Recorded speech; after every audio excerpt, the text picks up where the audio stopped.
guys, how are you all doing? Querendo ficar ainda mais com o inglês na ponta da língua? Então, continue vendo esse vídeo, pois nele eu vou falar sobre as preposições em inglês, um assunto que costuma tirar o sono de muita gente, não é verdade?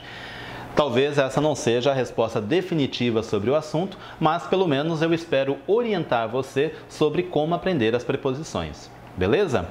Bom, eu estou na área de ensino de língua inglesa há mais de 20 anos. Tenho livros publicados, dou palestras, enfim, trabalho, pesquiso o uso da língua inglesa de modo natural, desenvolvimento de fluência, essas coisas todas. Ao longo de toda a minha carreira profissional, a única coisa que mudou foram as pessoas que eu encontrei. Já algumas perguntas, elas continuam sendo quase que eternas, são sempre as mesmas. E em relação às preposições em inglês, confesso a vocês que as 3 perguntas mais comuns são as mesmas desde que eu comecei até hoje. E elas são: como aprender as preposições em inglês? Quais as regras das preposições em inglês e como usar as preposições em inglês. Essas 3 perguntinhas são assim, entra ano, sai ano, elas continuam aparecendo aqui para mim e para qualquer outro professor de inglês, seja professor físico, virtual, enfim, todo mundo. Para responder essa pergunta, deixa eu antes te contar uma historinha, algo que aconteceu comigo quando eu comecei a estudar inglês. Vamos lá então. Um dia eu cheguei para um americano, que estava de bobeira por aí, e a gente se tornou amigo, batendo papo, conversando, e eu travei um diálogo com ele mais ou menos assim. Hey, how did you learn the prepositions? And he looked at me and said, prepositions? What the hell are prepositions? I've never heard about prepositions. Confesso para vocês que na hora eu senti uma frustração enorme, pois como é que pode o cara que é nativo não ter uma dica para me dar para aprender preposições? Como é que isso funciona? Como assim? Então, se ele também não sabia como que ele aprendeu, como é que eu ia aprender? Eu expliquei para ele o que eram preposições e alguns exemplos, frases e tudo mais. Ele, oh, so prepositions. Well, I don't know. I just use them. E essa pergunta, mais uma vez, acabou me dando aquele banho de água fria, Porque ele não me deu uma resposta. Ele disse, eu apenas uso as preposições. E ficou por isso mesmo.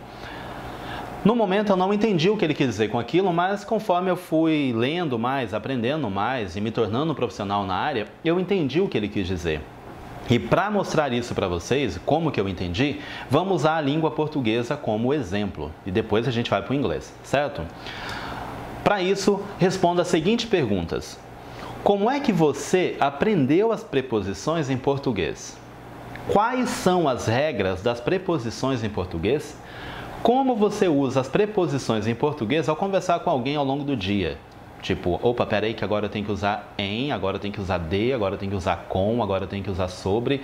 Como é que você usa as preposições em português ao longo do seu dia a dia? Além disso, uma outra pergunta que eu quero incluir aqui. Se você estivesse ensinando português a um estrangeiro, como você ensinaria as preposições a essa pessoa? Para ajudar você a responder essas perguntas e entender um pouco mais do que eu quero apresentar para você aqui, complete essa frase que vem agora com a preposição correta. Ela parou assistir à novela. Qual é a preposição que completa essa frase? Qual é a regra gramatical das preposições que você encaixa aí para poder dizer essa é a tal preposição que eu quero? Como é que você faz? Eu tenho certeza que alguns de vocês devem ter completado essa frase com a preposição de. E ela ficou assim. Ela parou de assistir à novela. Já outros certamente completaram com a preposição para. Ela parou para assistir à novela. Se essa questão caísse em uma prova, eu digo a vocês que eu ia brigar para que ela fosse anulada, pois ela aceita 2 respostas, de ou para. Mas qual é a preposição correta? Ou qual é a regra que nos faz chegar a essas 2 respostas? Aí é que a coisa fica bem interessante. Não há regra. Se você parar para pensar em português, não tem regra. O que realmente aconteceu aí para que você escolhesse uma preposição ou outra foi o modo como você interpretou a sentença. Ou ainda melhor, o modo como você imaginou o contexto por trás dessa sentença, o que poderia estar acontecendo. Pois em português, a gente pode dizer parar para fazer algo e parar de fazer algo. Mudando a preposição, muda-se também o sentido do que a gente quer dizer. E eu acho que você percebeu isso. Então, se nós adicionarmos um contexto a essa frase, colocar um pouquinho mais de informações, eu tenho certeza que a sua resposta vai ser mais definitiva. Então, vamos lá, leia e complete a que vem a seguir. Joana, cansada de ver tanta bobagem, parou a assistir à novela e passou a ocupar o tempo lendo um livro. Agora você sabe que somente uma preposição é correta para completar essa sentença. A lógica do contexto mostra para você que a preposição é de, pois a pessoa parou de fazer algo que fazia constantemente e passou a fazer outra coisa. Se por outro lado, a sentença fosse a que vem agora com o seguinte contexto: Joana estava exausta, então ela parou, assistir à novela e relaxar um pouquinho. Agora nós temos a preposição para, pois a combinação mais lógica é parar para fazer algo. Como você pode notar, o que realmente nos faz completar as sentenças com uma preposição ou outra é o famoso contexto, o modo como nós interpretamos isso aí.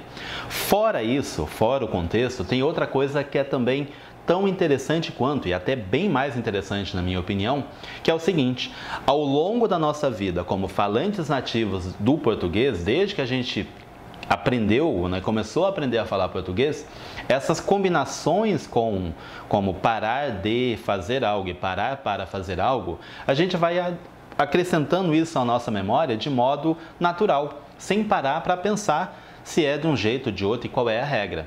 Nós aprendemos isso naturalmente e ao conversarmos com alguém ao longo do nosso dia a dia, a gente nem se dá conta de como que usa essas coisas. O mesmo aí vale para combinações em português como sonhar com alguém, sonhar em fazer algo, censurar alguém por algo, ir para um local ou ir a um local, casar-se com alguém, pensar em algo ou pensar em alguém, brigar com alguém, por falar nisso, estar de acordo, entrar em um acordo, morar em um local, entrar em um local. Enfim, os exemplos em português são vários. Mas o que é que isso tem a ver com o inglês? A lógica aí, em relação ao aprendizado das preposições em inglês, é a mesma que nos fez ou faz aprender as preposições da nossa língua. O segredo, na verdade, não está em encontrar regras, mas sim observar como as palavras são usadas ou combinadas naturalmente em inglês. Por exemplo, diante de uma prova de inglês, você pode se deparar com essa sentença aí: I wanna thank you, all your help. Tem gente que entra em desespero quando vê isso, vocês acreditam? Afinal, qual é a regra das preposições em inglês? Será que eu uso to? Será que eu coloco for, in, at, on, by, about? Caramba, que preposição eu coloco aí? Meu Deus, eu não sei, qual é a regra? O problema não é uma questão de regra. Na verdade, a situação toda aí se resolve se você souber a combinação de palavras correta. E nesse caso, a naturalidade com a qual você aprende inglês ao longo da vida vai mostrar que a preposição correta é for, porque em inglês a gente sempre fala thank someone for something, ou thank for something. Quer ver os exemplos? I wanna thank you for all your help. Thank you very much for all you've done. Thanks a lot for that. Thank you for being so nice. Ou seja, o segredo milenar guardado a 7 chaves pelos monges budistas, sei lá de onde, não é nenhum. É simplesmente o fato de você saber como combinar as palavras em inglês, aprender essas combinações, aprender conjunto de palavras nos quais as preposições estão presentes. E aí vão mais exemplos para você. Depend on someone or depend on something. Travel all over the world. Be famous for something. Talk about something or talk about someone. Dream about someone or dream about something. Dream of doing something. Speak in a loud voice. Protest against something. Insist on doing something. Expel someone from a place. Be good at doing something. Be into something. Ask someone about something. Involve someone in something. Suffer from something. Be rude to someone. Be on vacation. On the weekend, American English, or at the weekend, British English. As for me, at last, Off the record, by the way. Esse é o grande segredo para você aprender preposições em inglês, é aprender como as palavras se combinam e como que se encaixam de modo natural, assim como foi em português. Não se trata de uma regra, mas sim do uso natural da língua. Quando eu falo isso, a pergunta que ouço, quando eu dou essa dica para muita gente, a pergunta que ouço de volta é a seguinte: mas Enilson, como é que eu faço para aprender todas essas combinações em inglês? Tem um montão, como é que eu faço? E a minha resposta é a seguinte: aprender todas da noite para o dia não tem como, é impossível. Esse é o tipo de coisa que você aprende conforme se envolve com a língua inglesa e continua aprendendo. Aprender inglês é um ato contínuo ao longo da sua vida, não tem um começo e um fim. Eu continuo aprendendo inglês até hoje e vou continuar aprendendo enquanto estiver vivo e for o meu trabalho. Então, esse é o tipo de coisa que você aprende naturalmente, dia após dia. Você vai se acostumar com as mais comuns e aprender algumas diferentes ao longo do caminho. Eu mesmo, quando encontro algo que para mim é uma novidade em relação às preposições, eu logo trato de observar aquilo, eu procuro por mais exemplos, eu anoto num caderno, eu uso aquilo, faço com que meu cérebro se acostume com aquela combinação ao ponto de se tornar parte do meu vocabulário e eu usar aquilo naturalmente. Para encerrar, devo lembrar que há sim alguns padrões comuns que as pessoas interpretam como regrinhas, como é o caso dos dias da semana, ou seja, com days of the week devemos usar on Monday, on Tuesday, on Wednesday, on Thursday, on Friday, on Saturday, on Sunday. O mesmo vale se eu quiser dizer, tipo, sábado de manhã, on Saturday morning, on Monday evening, on Sunday afternoon. Quando se trata de meses ou anos, a gente usa in March, in February, in July, in December, in 1976, in 2005 or 2005, in 1500. Enfim, os anos afora. Já com períodos do dia, a gente diz in the morning, in the afternoon, in the evening, at night. Peraí, por que não é in the night? Porque o mais comum em inglês é dizer at night. E a gente tem que se acostumar com a combinação do modo como ela é, ok? Caso você tenha de dizer uma data, então use on. On March the 1st, on April 10th, on January 31st. Enfim, repito aí que isso nada tem a ver com regras propriamente ditas, mas sim com o modo como a gente observa o uso da língua inglesa em situações naturais, palavras combinando com palavras, ok? Portanto, não foque em regras, foque nessas combinações, expressões e coisas que você vai aprender conforme se envolver mais e mais com a língua inglesa. Confesso a você que se você for com calma, com paciência, tranquilidade aprendendo isso, vai chegar o dia que isso vai ser tão natural, parte do seu vocabulário de um modo tão natural, que você vai até dar risada. Vá por mim, acredite nisso. É só mudar o modo como você enxerga isso. Parar de se preocupar, meu Deus, qual a regra das preposições e ver como elas são usadas, que você vai deixar isso muito mais fácil para assimilar e para aprender, ok? Gostou disso tudo?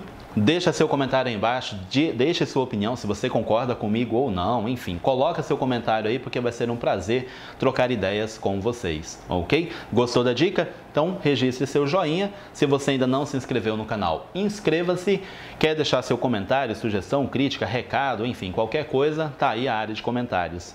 E eu tenho que falar também sobre esses livros, pois neles eu falo um pouco mais sobre isso. A gramática de uso da língua inglesa é uma gramática diferente, pois trata a gramática da língua inglesa como ela realmente é usada no dia a dia, tá? Em situações básicas e intermediário, gramática de uso da língua inglesa e também o combinando palavras em inglês, onde eu falo muito mais sobre collocations, combinações naturais de palavras em inglês. Duas dicas para vocês, ok? Enfim, I guess that's all for now.